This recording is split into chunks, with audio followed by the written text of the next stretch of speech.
Imagine finding out that your wife was secretly living a double life, and then realizing that her infidelity was the best thing that ever happened to you. You would not believe how I turned my grief into victory. Let me start from the beginning. For the last 3 months, I had been living a life that felt unfamiliar, almost hollow.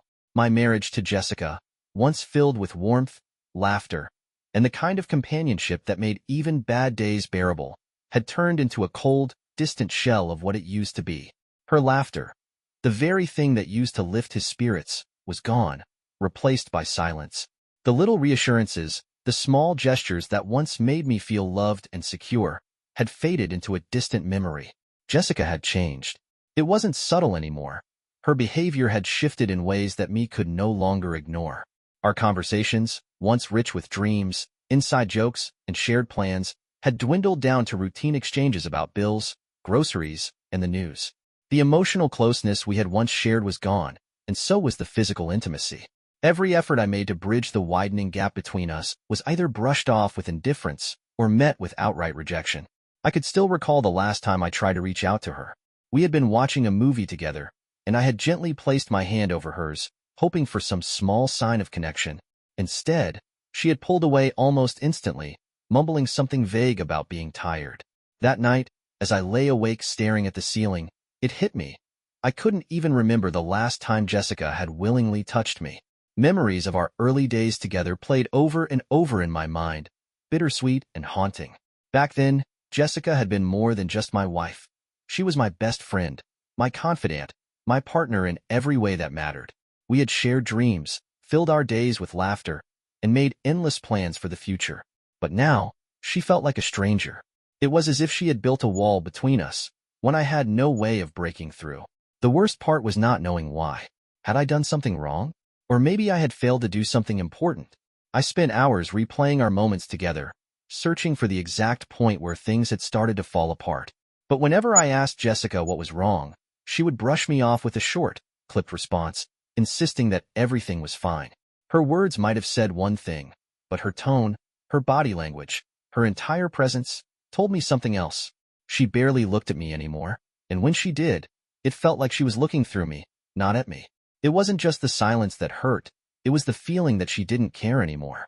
The warmth and affection she used to give so freely had vanished, leaving me feeling abandoned in my own home. I tried everything to bring us back to what we once were.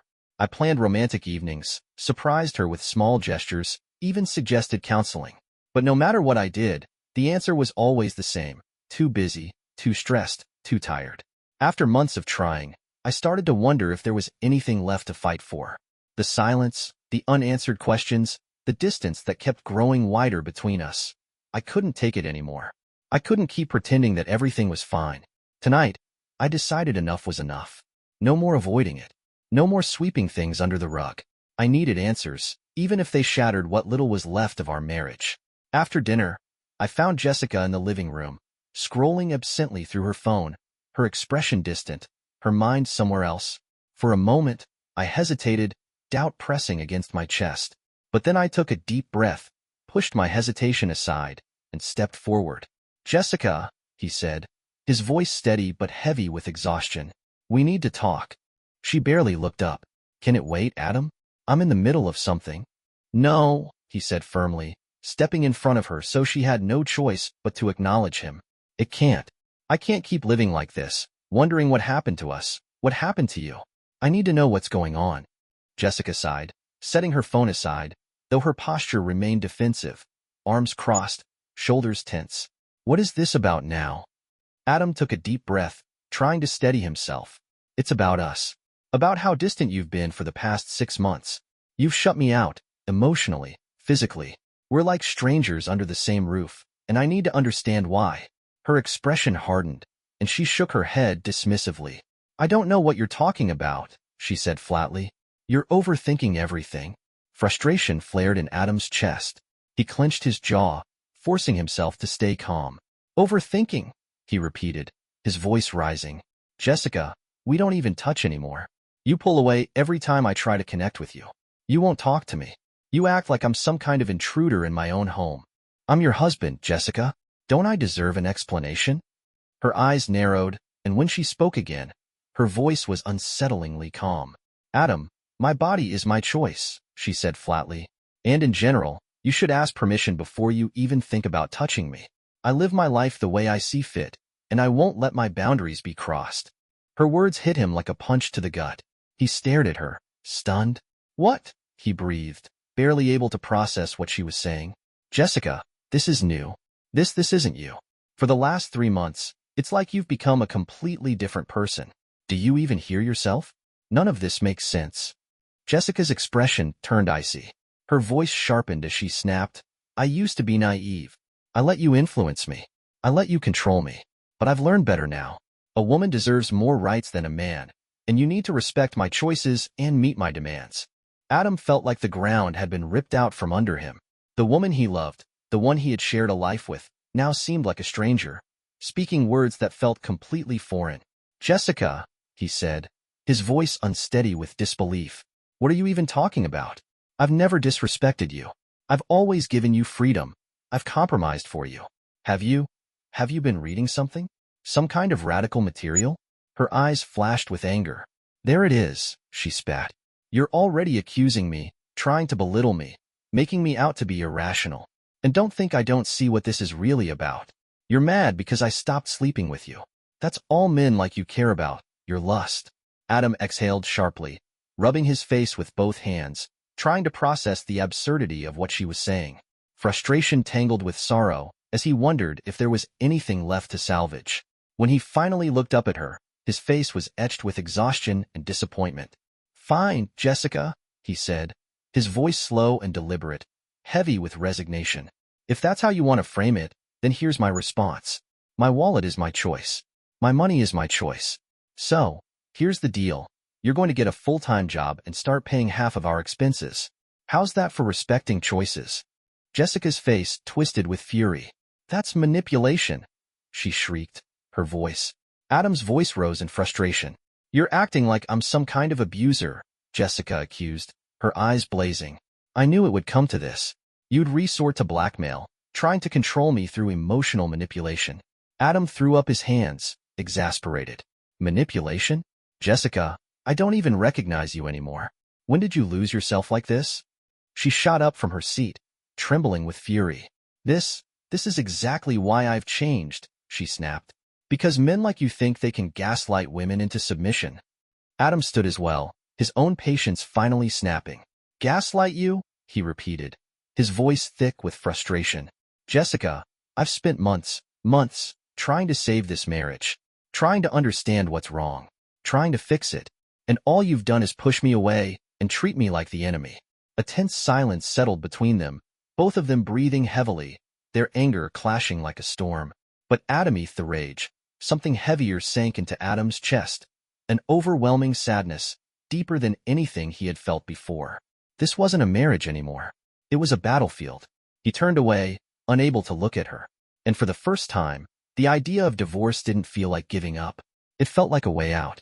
The next morning, Adam sat in his car outside a law office, staring at the bold letters on the sign, White and Associates. His stomach twisted as he wrestled with the weight of what he was about to do. He wasn't the kind of man who made impulsive decisions, but the thought of spending the rest of his life trapped in a loveless, hostile marriage was unbearable. Inside, the lawyer, a composed, middle-aged man named Trevor White, greeted him with a firm handshake and a calm, professional demeanor. Over the next hour, Adam laid everything out. He talked about Jessica's sudden emotional and physical withdrawal, the drastic shift in her personality, and how she had embraced ideas that had turned their marriage into something unrecognizable. Trevor listened without interruption, occasionally jotting down notes.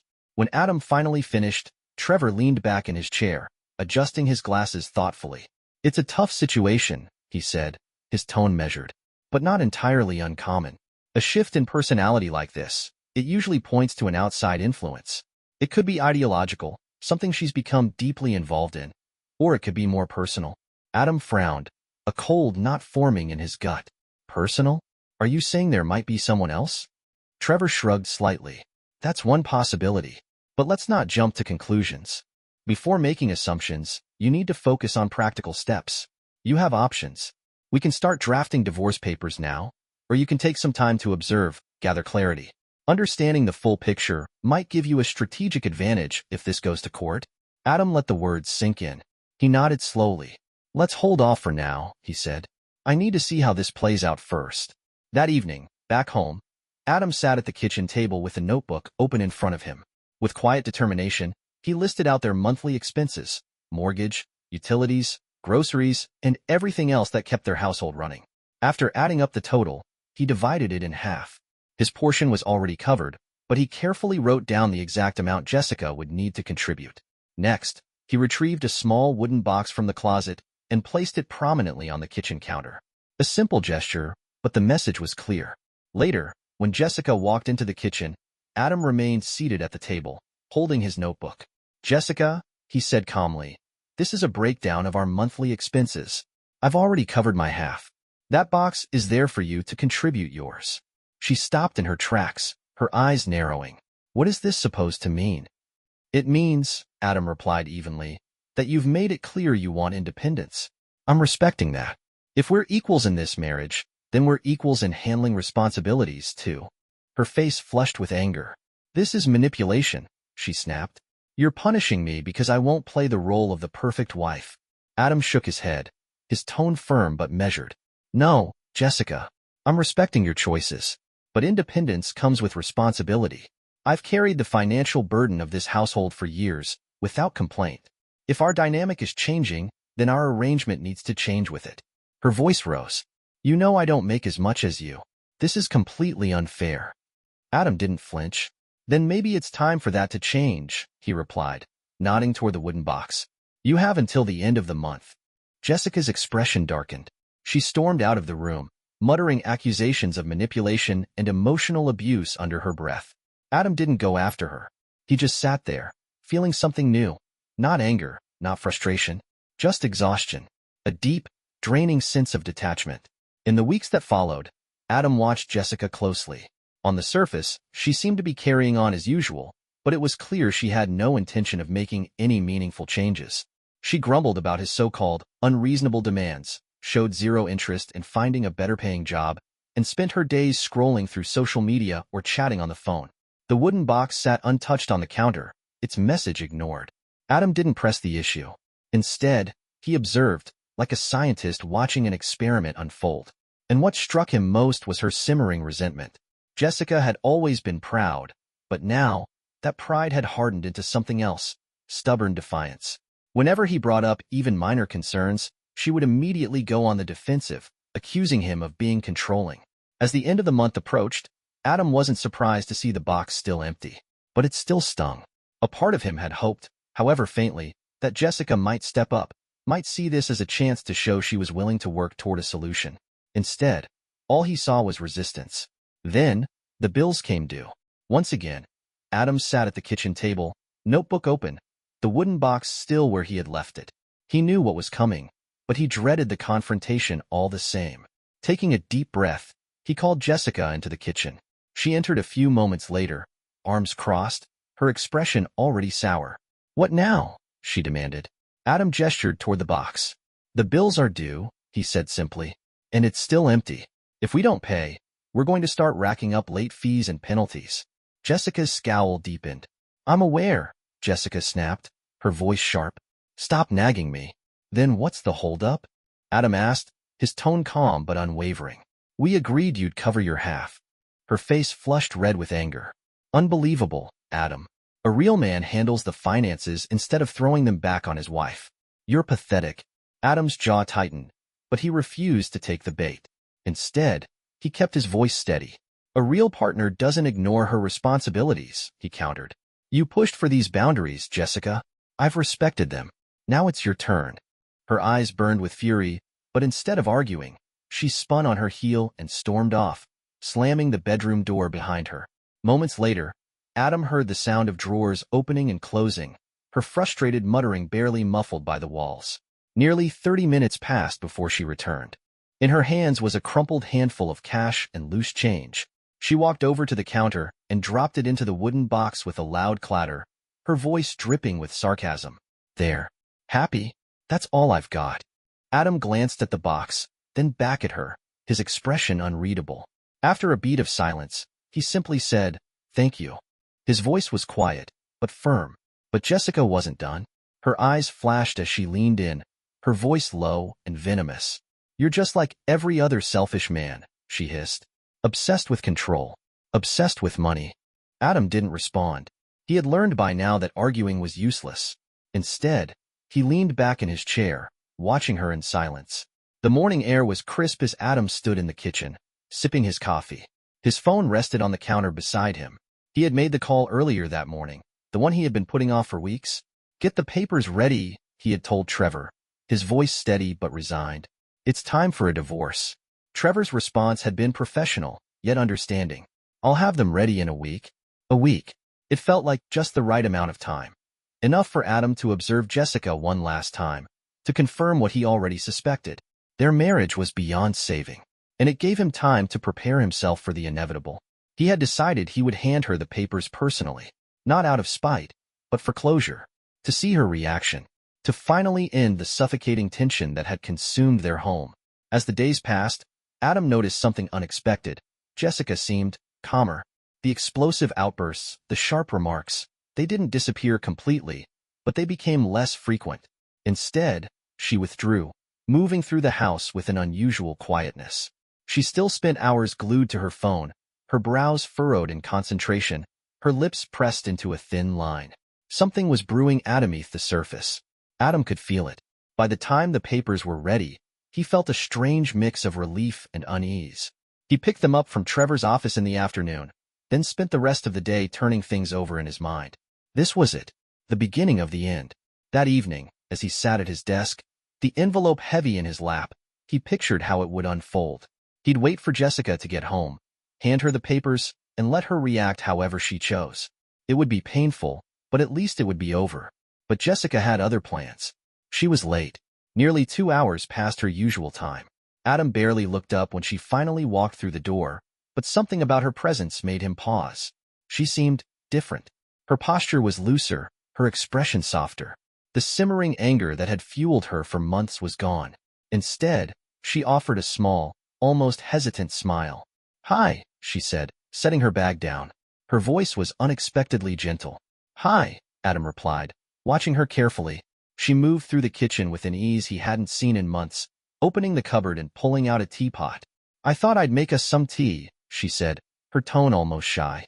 "It's been a while since we just talked." Adam raised an eyebrow, his interest piqued. "Tea?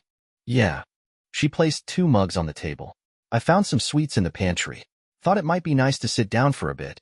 She smiled again, a little brighter this time. For the first time in a long time, something in Adam's guard wavered. This wasn't the Jessica he had been living with for the past 6 months. This felt like a glimpse of the woman he had once known. He sat down at the table, still wary, watching as she poured the tea and arranged the sweets on a small plate. "Thanks," he said, cautiously accepting the mug she handed him. "This is unexpected." "I know," she admitted, settling into the chair across from him. "I've been thinking a lot lately. About us.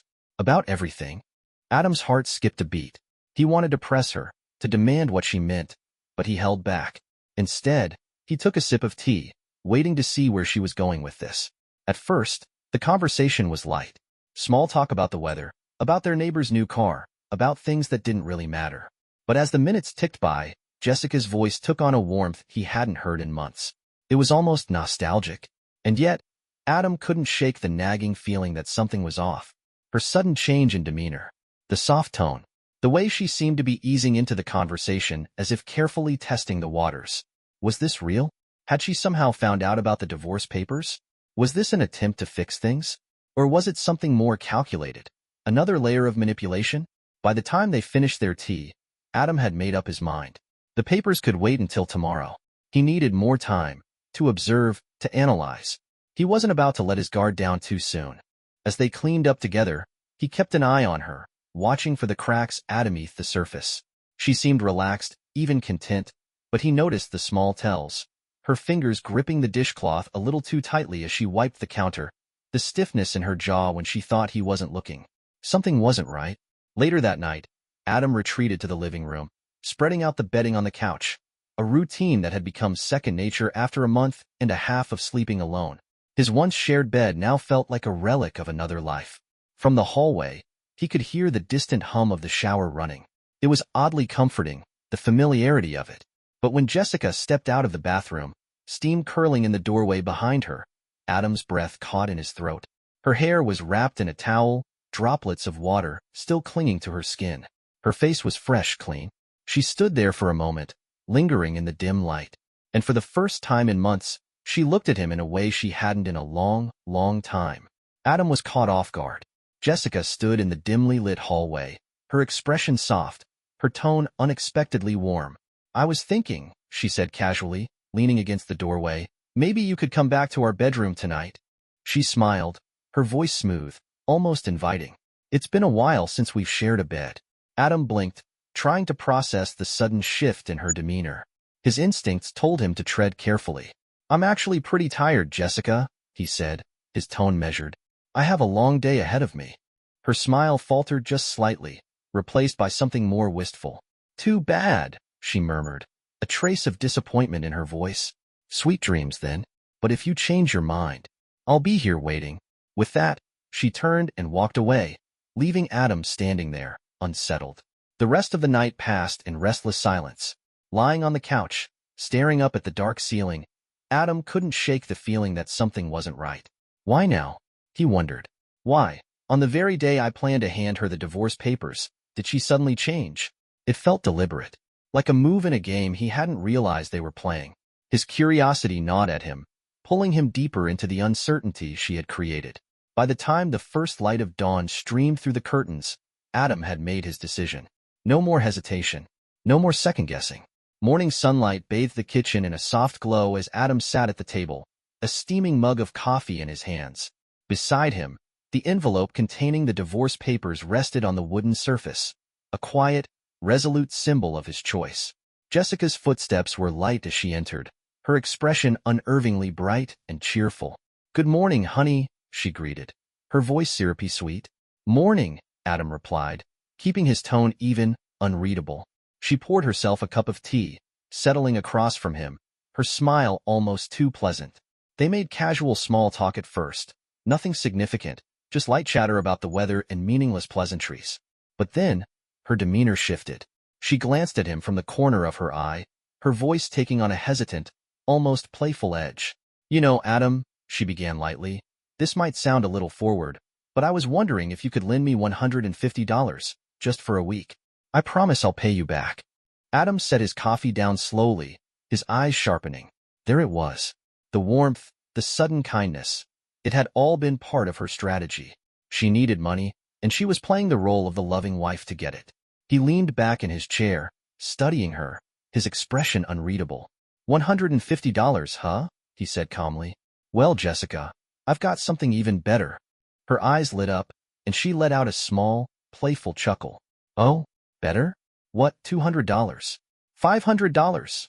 She teased, laughing softly at her own joke. Adam didn't laugh. Instead, he reached for the envelope and slid it across the table toward her. "This," he said simply. The humor drained from Jessica's face. Confusion flickered in her eyes as she picked up the envelope and opened it. She skimmed the first page, her expression shifting rapidly, from confusion to shock, then to something that looked an awful lot like panic. Her hands trembled as she held the papers, her eyes darting across the room, as if searching for an escape. "Adam," she stammered, her voice unsteady. What is this?" He met her gaze, his expression calm but unwavering. "It's exactly what it looks like," he said evenly. "Divorce papers. I've given this a lot of thought, and I've realized this marriage is beyond saving."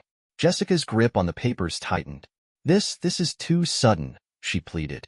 "We can't just throw everything away like this. We have to try. I can change. Please, give me a chance." Adam shook his head, his resolve unshaken. "Jessica, it's too late for that," he said, his voice firm but not unkind. "I spent months trying to figure out what went wrong, trying to fix it, trying to bring us back to what we used to be. But every time, you pushed me away. You treated me like I didn't matter, like I was a stranger in my own home." He exhaled, leveling his gaze at her. "And now, when you need something from me, you suddenly decide to act like the wife I remember? I see through it, Jessica." She reached across the table, her voice desperate. "Adam, you don't understand," she pleaded. "I've been going through so much. I never meant to hurt you. I just needed time to figure things out." Please, don't do this.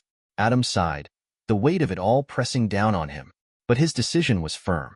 Jessica, I've had plenty of time to think, he said, his voice quiet but resolute. I've reflected on our marriage, on how you've treated me these past months. The distance, the manipulation, the coldness. This isn't healthy. Not for either of us. We both deserve better. He shook his head. I can't keep living like this. Tears welled up in Jessica's eyes as she looked down at the papers. Her voice dropped to a whisper. I don't want this. I don't either, Adam admitted gently, but it's the only way forward. He stood, picking up his coffee mug. Take your time with the papers, he said, his tone final. But my decision is made. And with that, he walked away, leaving Jessica sitting at the table, staring at the envelope in her hands, her world unraveling around her. The divorce proceedings over the next month were some of the hardest days of Adam's life. The legal battles, the emotional strain, Jessica's relentless attempts to win him back. It was grueling. She cried. She begged. She promised to change. But Adam stood firm. Too much damage had been done. Trevor White, his seasoned lawyer, was a rock during the process. With years of experience in family law, he approached the case with precision and determination. Together, they built a solid strategy, one that ensured Adam's financial stability and protected the assets he had worked hard to build. Jessica, however, was at a disadvantage. Her part-time job offered little financial independence, and her attempts to secure a more favorable settlement unraveled under Trevor's sharp scrutiny. As the legal process dragged on, the strain on Jessica became evident. Her attempts to negotiate fell apart, leaving her with far less than she had hoped for. For Adam, the divorce was both liberating and bittersweet. He had freed himself from a toxic, suffocating marriage, but the weight of what had been lost still lingered. Months later, Adam stood in line at the grocery store, absent-mindedly placing items on the conveyor belt, when a familiar voice caught his attention. He turned around. Standing a few feet away was Olivia, one of Jessica's former colleagues. They exchanged pleasantries, chatting about everyday things, work, weather, the usual small talk. But then Olivia said something that made Adam's heart stop for just a moment. It's been chaotic at work without Jessica, she remarked casually. Not that she was the most reliable. She was always taking random days off, or calling in sick. She paused, as if debating whether to continue. And there was this guy she used to talk about a lot. Adam's brows furrowed. A strange tension settled in his chest. What do you mean? He asked cautiously. Olivia hesitated, glancing around as if to make sure no one was listening. I probably shouldn't say this, she admitted, lowering her voice. But she mentioned him a lot. It sounded like they were more than just friends. Adam felt like the air had been sucked from the room. A sickening weight settled in his gut. Are you saying she had an affair? Olivia let out a small sigh, nodding reluctantly. I wasn't sure at first, but yeah, I think she did. I didn't want to get involved, especially since your marriage was already, well, complicated. The realization hit Adam like a freight train. Every strange behavior, every cold, dismissive response, every excuse, the emotional distance. It all made sense now. Jessica had been living a double life, and he had been completely blind to it. He exhaled slowly, emotions warring inside him. Anger, betrayal, and oddly, relief. Thanks for telling me, he said quietly, offering Olivia a small nod before walking out of the store. His mind raced. Not with regret, not with sadness, just clarity. A month later, Adam heard through the grapevine that Jessica had moved in with a man named Brandon. Surprisingly, he felt nothing. No anger, no sadness, just relief. She was no longer his burden to carry. And Adam, too, had begun to move forward. He had met Emily, a woman who was everything Jessica wasn't. Emily was warm, genuine, and kind. No hidden motives, no manipulation, no mind games. Being with her felt easy, natural, like breathing fresh air after being trapped in a smoke-filled room for years. One evening, as they sat curled up on Emily's couch, watching a light-hearted romantic comedy, Adam found himself laughing, really laughing, for the first time in years. It was just a small moment, a simple, ordinary thing, but it meant everything, because it proved that he was finally free. Free from the past, free from doubt, free to reclaim his life. Dear listeners, please share your thoughts in the comments. And don't forget to subscribe to our channel. See you soon.